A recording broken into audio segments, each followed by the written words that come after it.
tayong laruan, mayroon din tayong kaldero. Yun, ngayon ang gagawin mo lang, pipili ka lang, laruan o kaldero. Kardero po, kasi po pag lulutuan ng ano po, kanin. Ganun.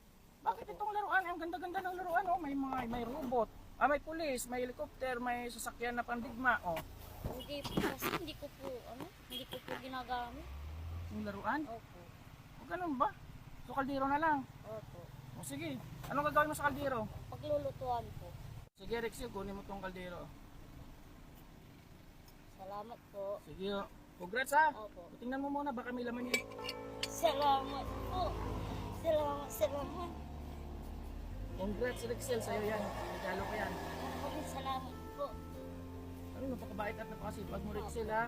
Galingan mo yung pag ano ha, yung sa school mo ha. Opo. Kasi deserve mo lang yan na magkaroon ng regalo. Kunin mo yung pera. Sige, kunin mo yan. Sige, wakan ko yung kaldero. Kunin mo yan. Yan. Sige, kunin mo yan. Pambaon mo yan. Opo. Galingan mo sa school ha, Rexel ha. Opo. First time na ba nangyari sa'yo to? Opo. Ngayon lang po. Ganun ba? Opo. Uy, congrats. Yung kapatid ko po, wait na Masakit yung kapatid mo. Opo. Sino yun? Yung kuya ko po, Ilang taon na yun? 18 po. Rexel, dadagdagan ko yan para sa kapatid mo Rexel ha. Opo. Kasi deserve mo lang talaga ito. Para mayroon ka pa talaga. Salamat po. Hey, congrats Rexel ha. Opo. Ingat ka dito ha. At Opo. ano, bilib ako sa'yo kasi ang sipag-sipag Ito po mo. yung ano.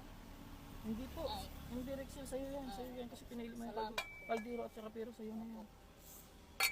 At saka ito Rexel, Opo. bigay ko na to sa'yo yung laruan. Opo. Kasi deserve mo rin na magkaroon ng laruan. Salamat po. Ingat ka Rexel dito Opo. ha. God bless, ingat ka. Bye-bye po. Sige, bye-bye, bye-bye.